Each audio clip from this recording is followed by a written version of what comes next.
En el nombre del Padre, del Hijo y del Espíritu Santo.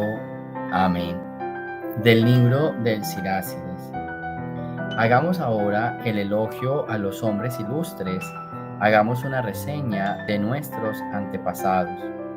Algunos cayeron en el olvido, desaparecieron como si no hubieran existido, y lo mismo ocurrió con sus descendientes. Pero hablemos de los hombres de bien, cuyas buenas obras no se han olvidado. Sus descendientes han heredado ese hermoso legado. Su raza se mantiene fiel a la alianza. Sus hijos siguen su ejemplo. Su raza durará para siempre. Su gloria no desaparecerá. Palabra de Dios. Bien, es bien importante y la palabra que usan en esta lectura es elogio. Elogio a los hombres ilustres, el hombre a las personas de bien. Es bien importante que en nuestra vida nosotros caminemos pensando o con la intención de algún día ser elogiados, y no ser elogiados para creernos mucho, ni ser elogiados porque no, o sea, como que somos superiores a los demás, sino ser elogiados en el sentido de que hemos tratado de hacerlo bien, hemos caminado en este mundo con la única intención de lograr lo mejor para todos, de lograr el bien común para todos. Entonces, cuando la lectura habla de elogiar a estos hombres ilustres, es una invitación para cada uno de nosotros de pensar, ¿será que algún día nos pueden elogiar en el sentido de que hemos hecho el bien a la humanidad? Yo uso mucho la frase ser una bendición para el otro, ¿cierto? O dejar una huella en el corazón de los demás. Pues esta lectura de hoy nos está hablando de eso. O sea, nosotros somos esa huella para los demás, nosotros dejamos esa huella en el corazón del otro. ¿Cómo estamos caminando nosotros en nuestra vida? Siendo esa luz, siendo esa huella, siendo esa paz.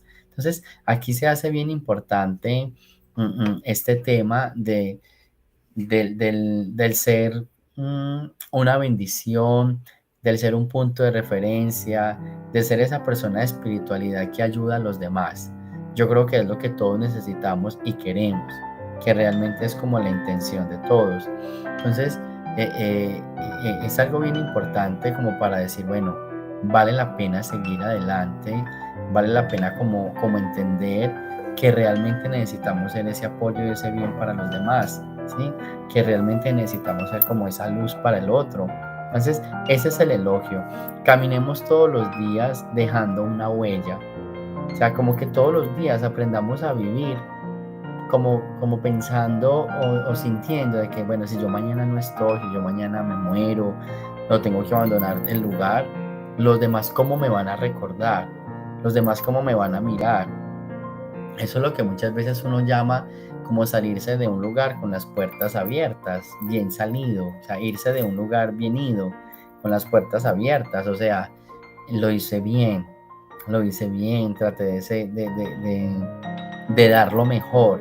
Y los demás, o sea, no solo lo hice bien, sino para los demás, soy una persona de bien, para los demás pude poner como esa bendición, pude poner como ese granito de arena.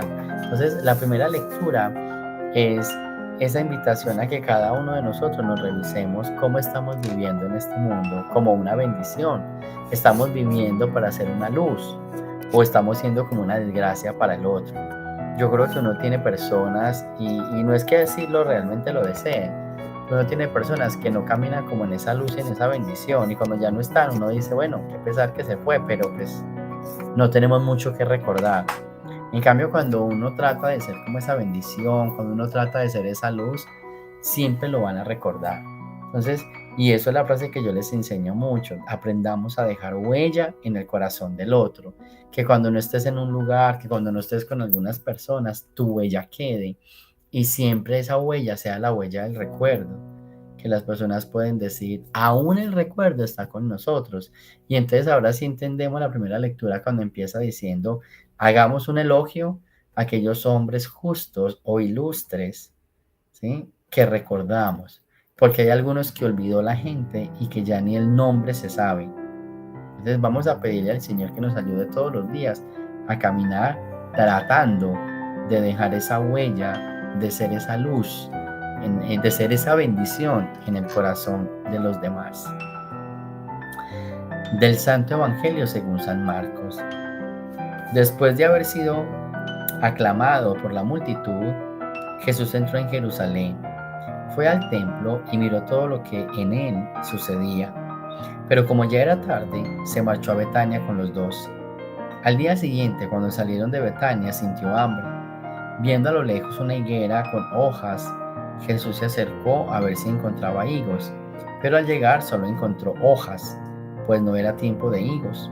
Entonces le dijo a la higuera, que nunca jamás coma nadie frutos de ti, y sus discípulos lo estaban oyendo.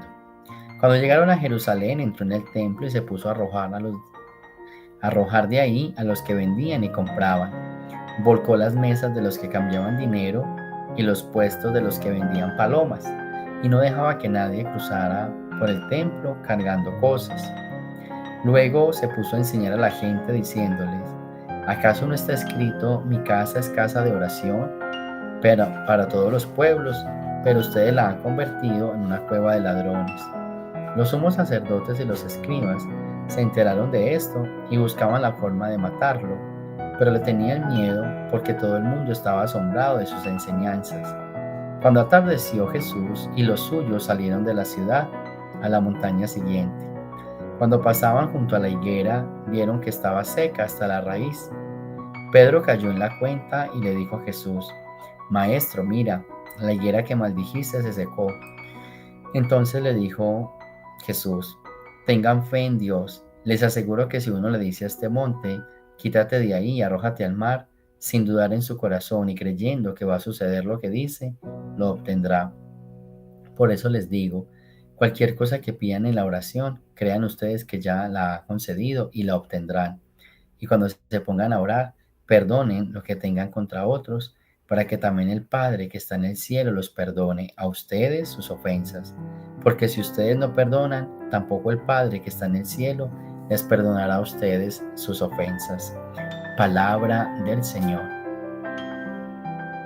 Bien, aquí hay unos detalles bien interesantes y es el ejemplo de la higuera. Jesús va a buscar higos en esa higuera y no los encuentra. No es el tiempo de los higos. Pero aún así, digamos, le da tristeza o le da desconsuelo, bueno, lo que le dé, maldice la higuera y al volver la encuentran seca. ¿Qué significa eso? Todos nosotros somos una higuera. ¿Cuándo es el tiempo de hacer el bien? Siempre. Sea cosecha o no, hagamos el bien, porque si no nos vamos a secar. Cuando nosotros no hacemos el bien, no vamos a recibir bien. Miren, yo lo sé, yo lo he comprobado y no estoy cansado de enseñarles, pero sí quiero advertirles eso. Aprendan a hacer el bien para que reciban el bien. Pero cuando tú no haces el bien, te secas. Hay personas que se quejan mucho de que el dinero no se les ve, de que la plata no les alcanza, bueno, una cantidad de cosas. Y yo me pregunto, ¿qué dan ustedes? ¿Qué generosidad ustedes dan? No, pero si no nos alcanza, ¿qué no vamos a dar? Ahí está el problema. Cuando tú no sabes dar, entonces no vas a poder recibir. Cuando tú estás negando algo a alguien que es un bien que puedes hacer, se te va a secar la planta de la higuera. Y entonces es ahí donde viene esta frase de Jesús, que nadie coma frutos de aquí, porque puedes darnos, puedes hacer un bien, pero no lo haces. Por eso la frase dice, nunca uses el bien para el mal. Cuando sientas que puedes hacer un bien, hágalo. Si no, entonces no hagas un mal, porque si haces un mal, entonces vas a perder tú. Entonces, en el templo, si no había un bien para hacer a los demás, entonces tampoco haga un mal, porque si no Jesús viene y nos saca. Eso significa que sacó a la gente que estaba allá, porque en el templo es para hacer el bien. ¿Y qué estaban haciendo? El mal. Estaban vendiendo, estaban robando, estaban haciendo un mercado de la casa de Dios. Entonces, cuando tú puedes hacer un bien y no lo haces, te va a secar la mano. Yo los invito a que revisen eso en sus vidas. Hay gente que se queja de que el dinero no le alcanza, de que no le llueven bendiciones, pero no hacen nada bueno. Sí, ayudan a un par de personas, pero le roban a otros. Entonces, cuando tú, por un bien que puedes hacer, no lo haces, se te va a secar la planta de higos. Se te va a secar esa planta. ¿Por qué? Porque estás dejando de hacer ese bien. Aquí lo que hay que pedirle al Señor es que nos ayude siempre a hacer el bien que mayor podamos, ¿sí? Y que todos los días nosotros nos esforcemos por ser lo que decía en la primera lectura, esa bendición para los demás, por no utilizar el bien haciendo el mal, sino al contrario, hacer el bien posible para que nos lleve a las bendiciones. Y una de las cosas es perdonar, porque perdonar es hacer el bien al otro y es dar desde mí para el otro.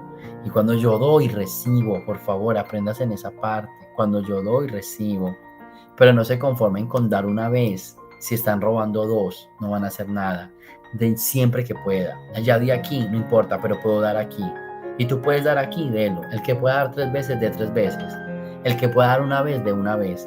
Pero no des una y robes dos. O no des 3 y robes dos. Si vas a robar, no des nada. Porque aunque des, será una desgracia para ti. Da siempre. Da sin cesar. Da con generosidad y se te van a multiplicar las bendiciones. Si no, se te va a secar la mano y el bolsillo. Ánimo. Hoy el Señor nos dice hacer esa bendición, hacer esa luz y hacer el mayor bien que podamos. No por los demás, sino porque nos va a traer a nosotros una bendición. Gloria al Padre, al Hijo y al Espíritu Santo, como era en el principio, ahora y siempre, por los siglos de los siglos. Amén. El Señor esté con ustedes. Y la bendición de Dios Todopoderoso, Padre, Hijo y Espíritu Santo, descienda sobre ustedes y me los acompañe siempre. Jesús, María y José.